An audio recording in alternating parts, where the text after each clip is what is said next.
আসসালামু আলাইকুম। কাঁচা কলার আজকে এই বড়ার টাইপের একটা রেসিপি করে দেখাচ্ছি। কিছু বড়ার মতো করে ভেজে নিয়েছি, আবার কিছু এরকম কলার মতো লম্বা করে ভাজছি।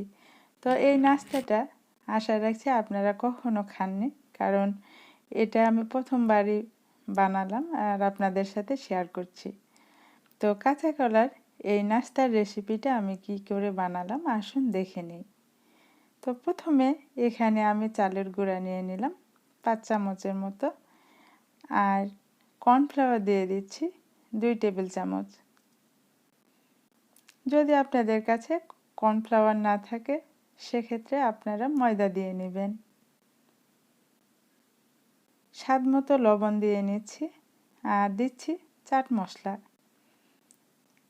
শুকনো মরিচের গুঁড়া দিচ্ছি ঝালের জন্য, আর কিছুটা কালারের জন্য দিলাম কাশ্মীরি মরিচের গুঁড়া, আর এখানে ভাজা গুঁড়ো মশলা দিলাম। এরপরে সবগুলো ভালো মতো মিক্স করে নেব। আপনাদের কাছে যদি কাশ্মীরি মরিচের গুঁড়া না থাকে সেক্ষেত্রে এটা স্কিপ করবেন, সমস্যা নেই। কাশ্মীরি মরিচের গুঁড়াটা শুধু কালারটা টকটকে নিয়ে আসে। এরপরে পানি দিয়ে ভালোভাবে একটা ব্যাটার করে নেব, বেশি ঘনও না আবার খুব পাতলা না। আমি কাছ থেকে দেখাচ্ছি, দেখুন এরকম যখন ঘন হবে তখন আর পানি দেওয়ার দরকার নেই, কারণ এরপরে পানি দিলে কিছুটা একবারে পাতলা হয়ে যাবে। তো ব্যাটারটা করে আমি রাখিয়ে দিলাম। এখন কলাগুলো দেখাই। তো কলার কালার কিছুটা সবুজ না হয়ে গাঢ় কালারের হয়ে গেছে। আসলে বেশি দিন যদি কলা উপরে থাকে বেশি গাছের ভিতরে, তাহলে কলার কালার ঠিক এরকম হয়ে যায়, উপরে চিতি পড়ে যায় কলার।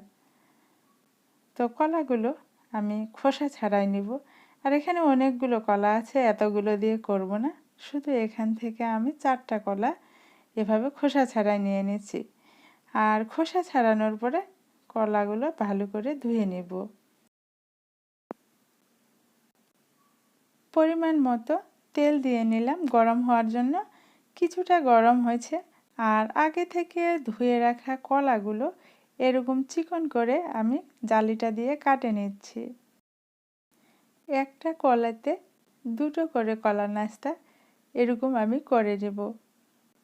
তো এভাবে কলাগুলো, একটা কলা যখন গ্রেট করা হয়ে গেছে এটা এরকম 2 ভাগ করে নিচ্ছি।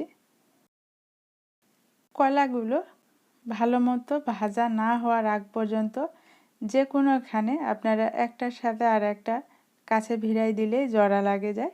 এটা সহজে খুব অল্পতে ছুটে আসে না এরকম। তো আপনারা খুশি মতো লম্বা কিংবা গোল, ছোট কিংবা বড় করে নিতে পারবেন, সমস্যা নেই। এখানে আমি একটু লম্বা লম্বা করে নিচ্ছি। শুরুতে যখন আপনারা কলাগুলো গ্রেট করে দিবেন তেলের ভেতর, তখন তেলটা বেশি গরম করবেন না, হালকা আঁচেই কলাগুলো গ্রেট করে দেওয়ার চেষ্টা করবেন। আর যখন সবগুলোই কাটে দেওয়া হয়ে যাবে তারপরে ভাগ করার পর চুলার আঁচটা বাড়াই দিবেন। এতে করে এগুলো আর ভাঙে যাবে না, সহজেই একটার সাথে একটাও জোড়া লাগাতে পারবেন। তো ভাজা হয়ে গেছে আমার এগুলো। এরপর তেল থেকে তুলে একটা প্লেটে নিয়ে নিচ্ছি। এভাবে বাকি যে কলাগুলো আছে সেগুলো দিয়েও একইভাবে করে নিচ্ছি। তো এই কলার ভাজাটা আপনারা যদি ঝুরি করে ভাজে নেন সেক্ষেত্রে চাট মশলা, মরিচের গুঁড়া দিয়ে এভাবেও কিন্তু খাওয়া যায়, খেতে দারুণ লাগে। আমি প্রথমবার যখন বানাই তখন ঝুরি করে তেলের ভিতর মচমচে করে ভাজে তুলে নেওয়ার পর কিছুটা চাট মশলা আর শুকনা মরিচের গুঁড়া, বিট লবণ একসাথে ছিটাই দিয়ে তারপরে এগুলো খেয়ে দারুণ ভালো লাগছিল। তা আপনারা এরকম ভাজা হয়ে যাওয়ার পর সেভাবেও খেতে পারেন, দেখতে পারেন যে আপনাদের কাছে কীরকম লাগে। তো এভাবে 4টা কলাই আমি ভাজে তুলে নিলাম। আর আগে থেকে যে ব্যাটারটা করে রাখছি সেখানে দিয়ে দিলাম সামান্য পরিমাণে বেকিং সোডা। তো বেকিং সোডা দিলে হয় কি এটা বেশি মুচমুচে হয়। যদি আপনাদের হাতের কাছে থাকে সেক্ষেত্রে বেকিং সোডাটা দেওয়ার চেষ্টা করবেন। আর বেকিং সোডা যদি না থাকে বেকিং পাউডার দিলে এর থেকে একটু বাড়াই দিবেন। আসলে একটা জিনিস কত রকম করে যে মজা করে খাওয়া যায়, যদি একটু মাথা খাটাই করা যায় তাহলে সেটার স্বাদ পাওয়া যায়। তো এই কলা দিয়ে বিভিন্ন রকমের নাস্তা, আবার পাকা কলা দিয়ে আরও হরেক রকমের নাস্তা বানানো যায়। তো কলার রেসিপি আমার আরও আছে পাকা কলার, সেটাও আমি উপরে দিয়ে দিব, আপনারা চাইলে এই রেসিপিটাও দেখতে পারেন। ভাজা কলাগুলো ব্যাটারে চুবাই এরকম অল্প আঁচে মচমচ করে ভাজে নিতে হবে। ব্যাটারে দেওয়ার পরে চুলার আঁচটা বেশি দেবেন না, না হলে মুচমুচে হবে না কলার এই নাস্তাটা। আমার চুলার দিকে খেয়াল করলে আপনারা পাওয়ারগুলো দেখতে পাবেন, কখনো 5, কখনো 8, আবার কখনো 10 এই রকম পাওয়ার দিয়ে আমি কলার এই নাস্তাটা ভাজে নিয়েছি।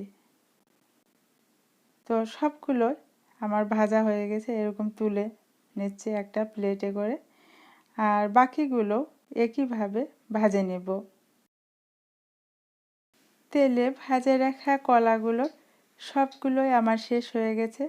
তো ব্যাটারটা একটু বাঁচে গেছিলো, তো আমি একটা কলা কাঁচা এভাবে গ্রেট করে সে ব্যাটারের সাথে মাখে এখন বড়ার মতো করে ভাজে নেব। তো আপনারা যে কোনোভাবেই করে নিতে পারেন, তবে এখানে আমি বলি কাঁচা কলার এই বড়া টাইপের এটা যেভাবে মানে স্বাদ হয়েছে তার থেকে কিন্তু বহু গুণ বেশি স্বাদ হয় আপনারা যদি কলাগুলো তেলে ভাজে আমি প্রথমে যেভাবে করে দেখাইছি ঠিক সেভাবে করেন। কলার এই 2 রকমের রেসিপি একটা ভিডিওতেই আমি করে দেখালাম, আপনাদের কাছে যেটা ভালো লাগবে সেটা করে নিতে পারেন। তবে কলার এই বড়া রেসিপিটা তাড়াতাড়ি হয়ে যায়, তবে এটা খেতে খুব একটা ভালো লাগে না, যতটা ভালো হয় তেলের ভিতরে যদি কলাগুলো ভাজে আপনারা পরে ব্যাটারে চুবায়ে ভাজেন সেটা। যদি সুস্বাদু করে খেতে চান তাহলে তেলের ভিতরে কলাগুলো ভাজে আগে যেভাবে রেসিপিটা করে দেখাইছি ঠিক সেভাবে করে নেবেন।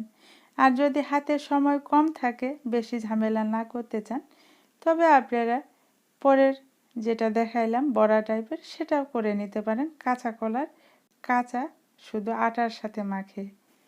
কাঁচা কলার এই নাস্তার রেসিপিটা আপনাদের কাছে কেমন লাগলো জানাতে পারেন কমেন্টে।